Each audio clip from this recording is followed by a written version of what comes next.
Class कक्षा 12 commerce विषय व्यवसाय अध्ययन का अध्याय 1 प्रबंध की प्रकृति एवं महत्व चल रहा था। इसका आज हमारा 4th क्लास है। 3rd क्लास में मैंने प्रबंध के स्वरूप को बताया था कि प्रबंध का स्वरूप कैसा होता है।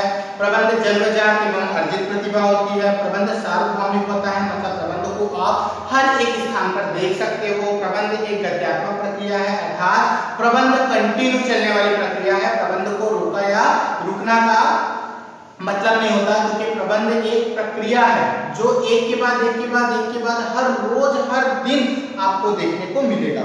उसके बाद अगला आज का हमारा पॉइंट है प्रबंध एवं प्रशासन में तुलनात्मक अध्ययन। प्रबंध और प्रशासन, प्रबंध एक विस्तृत है ना, और प्रशासन व्यापक है।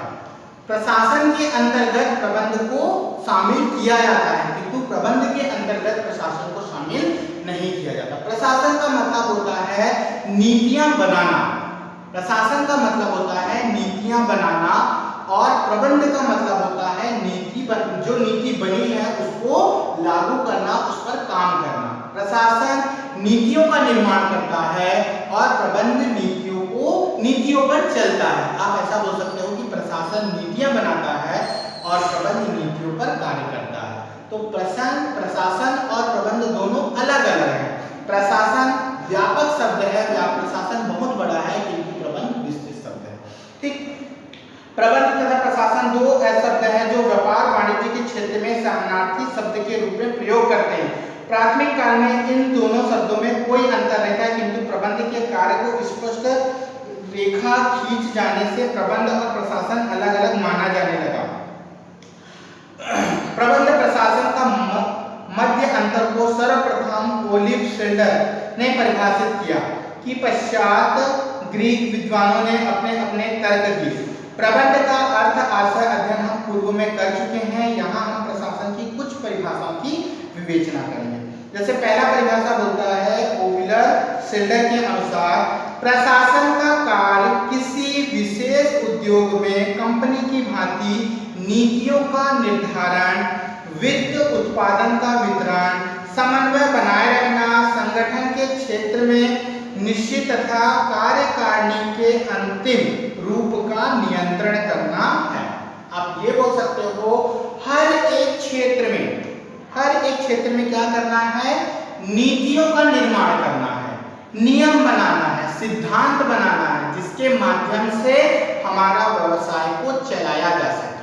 और जो भी निर्माण हम बना चुके हैं, जो भी नीतियां या सिद्धांत हम प्रशासन के माध्यम से बना चुके हैं, प्रबंध क्या करता है, उस नीतियों का, उस सिद्धांतों को कार्य रूप में रूपांतरण करता है। कि किसी ने बोला इस तरीके से आपको काम करना है, अब काम करवाने का तरीका प्रबंध में आया, ऊपर से नीतियों को सुना और अपने काम में उस नीतियों को रूपांतरण करने लगा, मतलब नीतियों को काम में उपयोग करने लगा। उसके बाद आता है स्प्रिंगल के अनुसार प्रशासन किसी व्यवसायिक संस्था की आस्था है, जिसका संबंध संस्था के उद्देश्य एवं व्यापक निर्धारण और उन उद्देश्यों को प्राप्त करने के लिए अपनाई गई आवश्यक नीतियों से है। प्रशासक के द्वारा लक्ष्य पहले से ही निर्धारित कर दिए जाते हैं और उन सीमाओं का भी मोटे तौर पर निर्धारण कर दिया जाता है, जिसके अंदर रहकर भी हम अपना उद्देश्य प्राप्त करते हैं। अर्थात उन नीतियों को अपनाकर, उन नीतियों का निर्माण करके हम अपने लक्ष्य को प्राप्त करते हैं।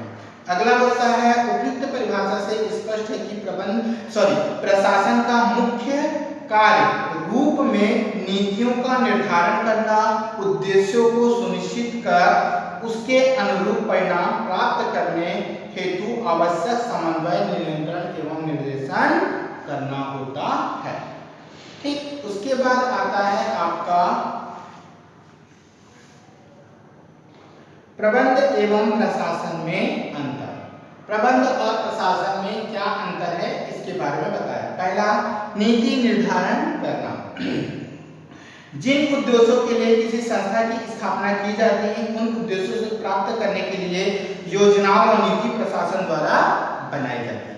जैसे हम किसी कंपनी का या उद्योगों का या व्यवसाय का निर्माण करते हैं किसी भी चीज में, है ना, तो किसी भी उपक्रम का हम अगर निर्माण करते हैं तो उस उपक्रम को सही तरीके से चलाने, उस उपक्रम की जो नीतियां, जो उद्देश्य है लाभ प्राप्त करना, उस लाभ को प्राप्त करने के लिए हम नीति और सिद्धांत की स्थापना करते हैं, तो वो हमारा प्रशासन है।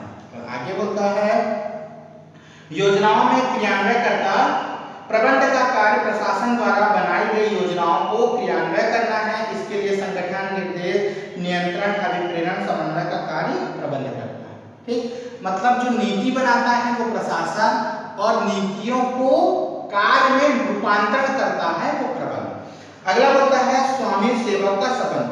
प्रबंध व्यवसाय का स्वामी होता है, प्रशासन व्यवसाय का स्वामी होता है, वह पूंजी, श्रम, साहस, संगठन उपलब्ध कराता है, जबकि प्रबंध संस्था के सेवक कर्मचारी होते हैं और अपनी कला कौशल ज्ञान से संगठन के कार्यों को संपन्न कराते हैं।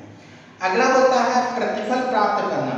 प्रशासन को अपनी पूंजी के बदले लाभ प्राप्त होता है, जबकि प्रबंध को अपने कार्य के बदले पारिश्रमिक या वेतन मिलता है। समन्वय व नियंत्रण। प्रशासन का कार्य वित्त उत्पादन एवं वितरण के समन्वय बनाए रखता है। प्रबंध का कार्य संगठन में पूर्ण नियंत्रण रख नीतियों को क्रियान्वय करता है, मतलब जो योजना प्रशासन के द्वारा बनाई गई है उस योजना को कार्य में बदलता है। कार्य का स्तर। प्रशासन उच्च एवं उच्च स्तर का होता है, उच्च एवं सर्वोच्च स्तर का होता है, किसका? प्रशासन का। और प्रबंध का होता है मध्य एवं निम्न स्तर का। निर्देशों का पालन। प्रशासन होता है निर्देश जारी करते हैं, आदेश जारी करते हैं, और जो प्रबंध होता है वह उन निर्देशों का क्या करता है? पालन करता है। प्रबंध एवं प्रशासन शब्दों का प्रयोग। प्रशासन शब्द का प्रयोग सामान्यतः सरकारी क्षेत्र के लिए किया जाता है, जबकि प्रबंध शब्द का प्रयोग गैर सरकारी उपक्रमों संस्थाओं में अधिक होता है। ज्ञान की आवश्यकता। प्रशासनिक अधिकारों व वर्गों के प्रशासन में अनुभव की आर्थिक आवश्यकता होती है, अधिक आवश्यकता होती है, जबकि प्रबंध अधिकारियों को प्रबंध से संबंधित तकनीकी ज्ञान और प्रबंधकीय ज्ञान की आवश्यकता होती है। ठीक, उसके बाद आता है प्रबंध का स्तर। प्रबंध का स्तर कैसा होता है?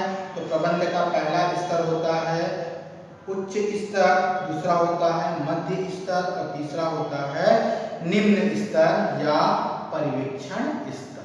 प्रबंध का जो स्तर होता है वो बताया है। तो प्रथम स्तर व्यवसायी या स्वामी होता है, ठीक है। तो प्रबंध का जो पहला स्तर होता है वह होता है प्रबंध का स्वामी, जो पूंजी लगाता है। दूसरा होता है पर्यवेक्षक या प्रबंधक, जो व्यवसाय को संचालित व देखरेख करता है।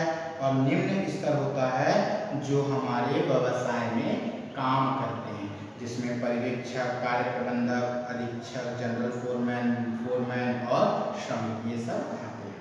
तो सबसे पहला होता है उच्च स्तरीय प्रबंध। किसी उपक्रम में प्रबंध स्तरों के स्तरीय संबंधी स्थान सर्वोपरि है। एक विहित आकार उपक्रम के उद्देश्यों में नीति को संपन्न संचालन मंडल द्वारा निर्धारित किया जाता है। EFL ब्रिज के अनुसार संचालक मंडल द्वारा दायित्व नीति निर्धारण करना और संपूर्ण संगठन का नियंत्रण रखना होता है, क्योंकि जो उच्च स्तरीय बोल सकते हो जो प्रबंध होता है वह कंपनी के स्वामी या व्यवसाय के स्वामी होते हैं, जो कंपनियों का निर्माण करते हैं, स्थापना करते हैं। वही व्यक्ति जो होता है व्यापार का स्वामी होता है, जो अपना पैसा व्यवसाय को लगाता है और व्यवसाय का संचालन भी करता है, ठीक है। मतलब वो क्या करता है? नीतियों का निर्माण करता है, जो नीचे उसके कर्मचारी काम करते हैं उनको निर्देश देता है कि किस प्रकार व्यवसाय को चलाना है, किस प्रकार व्यवसाय में संबंधित कार्य पूरे करने हैं, किस प्रकार व्यवसाय में उत्पादन का कार्य करना है, किस प्रकार वस्तुओं का उत्पादन किया जाएगा। ये सब चीज व्यवसाय के स्वामी अर्थात उच्च स्तरीय प्रबंध के द्वारा किया जाता है, ठीक। अब जो नीतियों का निर्माण, व्यवसाय से संबंधित संपूर्ण जानकारी जिन्होंने बता दी है उच्च स्तरीय प्रबंध, वो अपने बाद द्वितीय स्तर मतलब बीच के स्तर जिसको हम बोलते हैं मध्य स्तरीय प्रबंध, जिसमें विभाग अध्यक्ष, उप विभाग अध्यक्ष और तकनीकी अधिकारी आते हैं। उनके द्वारा जितने भी कार्य बताए गए हैं उन सब को देखरेख करना, उन सब के बारे में जानकारी एकत्र करके वो निम्न स्तर के लोगों को भेज देता है। आगे बढ़ता हूँ, सुनना। संचालक मंडल के कार्य वास्तविक निष्पादन, प्रबंध, संचालन, महाप्रबंध करते हैं, जिनके मुख्य अधिशासी का प्रमुख कार्य संचालन मंडल द्वारा क्रिया निर्देश जारी करना, आदेश की उद्देश्यों की पूर्ति हेतु आवश्यक क्रियाएं करना है ना। ये सब किसके द्वारा होता है? उच्च स्तरीय प्रबंध के द्वारा, जिसमें संचालक मंडल और मुख्य अधिशासी आते हैं। अधिशासी आते हैं, ठीक। तो सबसे पहला आता है संचालक मंडल।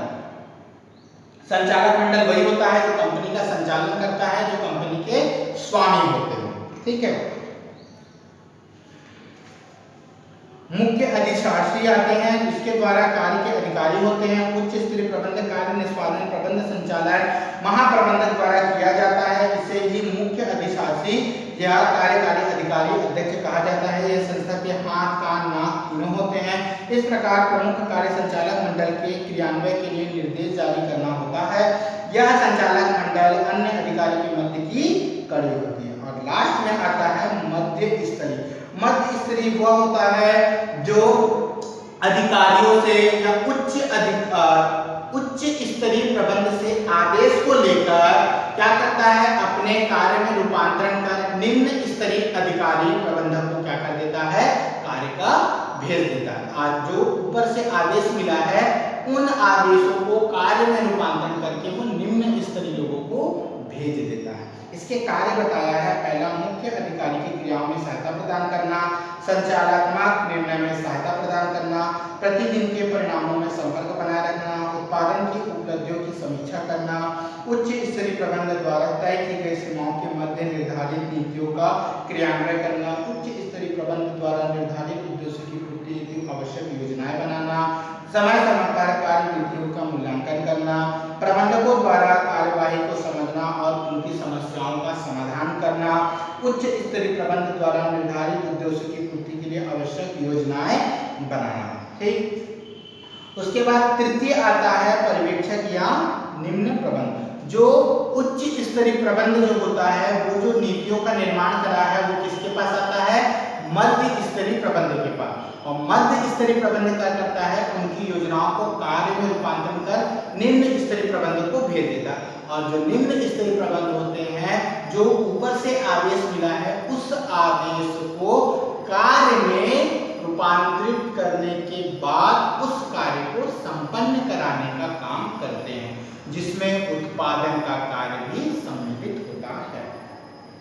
इसके कार्य बताया है। संस्था के उद्देश्यों के लक्ष्य प्राप्त करना, श्रमिकों कर्मचारियों को कार्य सौंपना, प्रति घंटा कार्य परिणाम की निगरानी रखना, मतलब नियंत्रण रखना, त्रुटियों का स्थान निगरानी, उचित कदम उठाना, उत्पादन कर्मचारियों में व्यक्ति संबंध बनाना, आवश्यकता अनुसार कर्मचारियों से संबंध बनाए रखना, कर्मचारियों के लिए कार्य का मूल्यांकन करना और कर्मचारियों की हित सुरक्षा का ध्यान प्रबंधन तक पहुंचाना। ये सब पर्यवेक्षक या उसके कार्य आते हैं।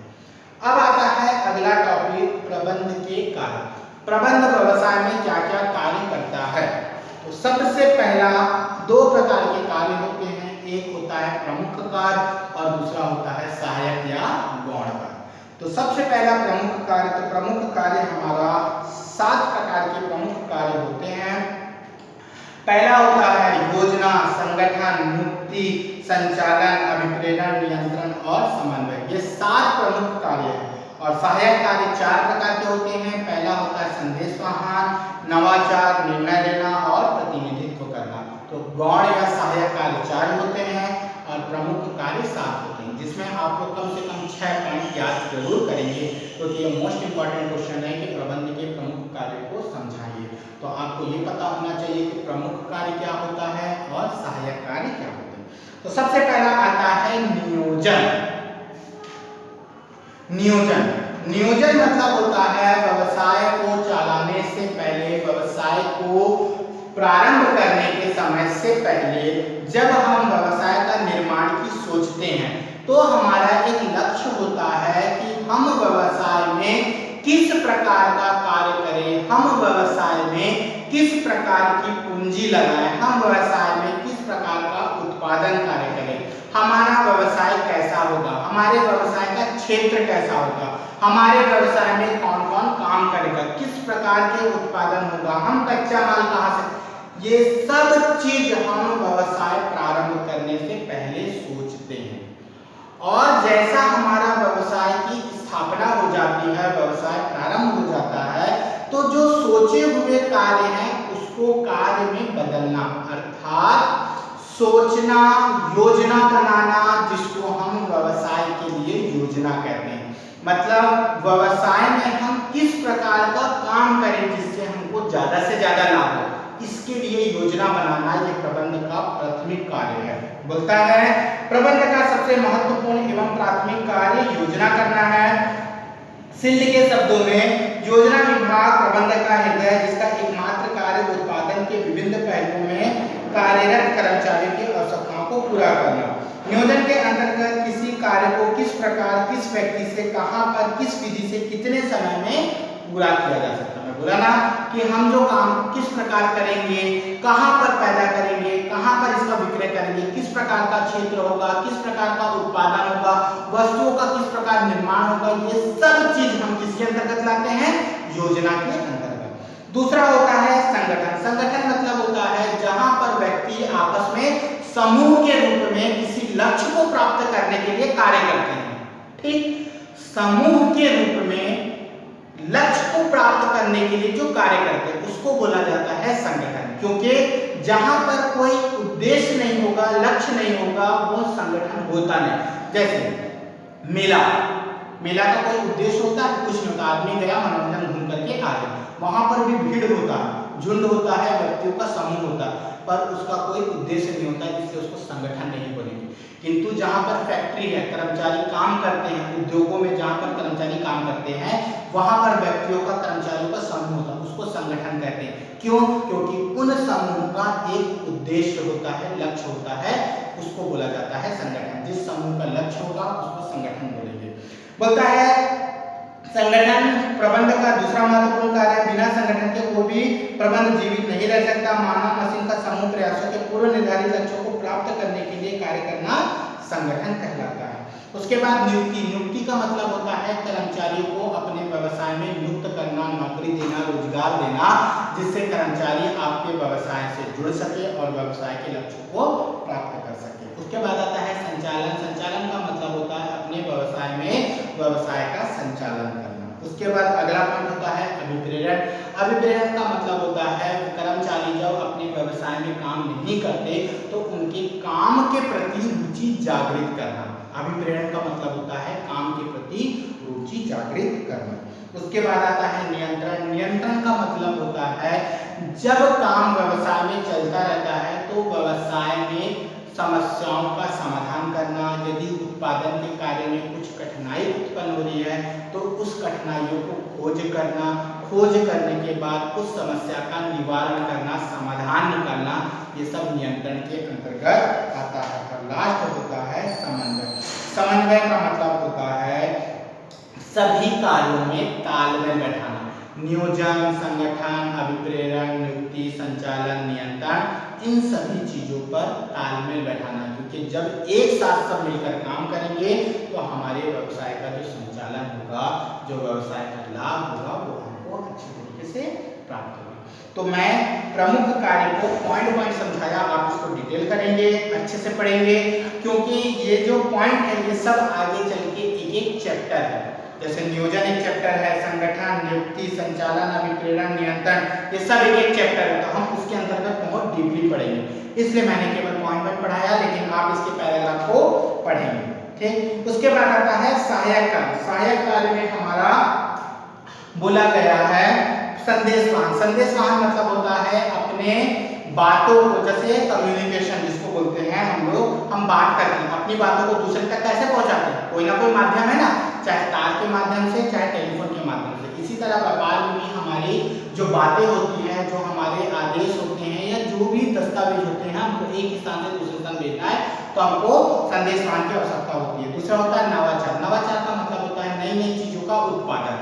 हम अपने व्यवसाय में हर रोज, हम अपने जीवन में देखना, व्यवसाय से संबंधित हर रोज नई नई वस्तुओं का निर्माण देखते हैं, नई नई चीजों का उत्पादन देखते हैं। उसके बाद अगला होता है निर्णय। किसी भी कार्य को करने के लिए जो निर्णय लिया जाता है उसको निर्णय बोलते हैं। और प्रतिनिधित्व मतलब होता है किसी कार्य को करने के लिए करना। ठीक, तो ये तो था सहायक और प्रमुख कार्य। उसके बाद नेक्स्ट क्लास में हम लोग समन्वय पढ़ेंगे कि समन्वय होता क्या है, प्रबंध में समन्वय का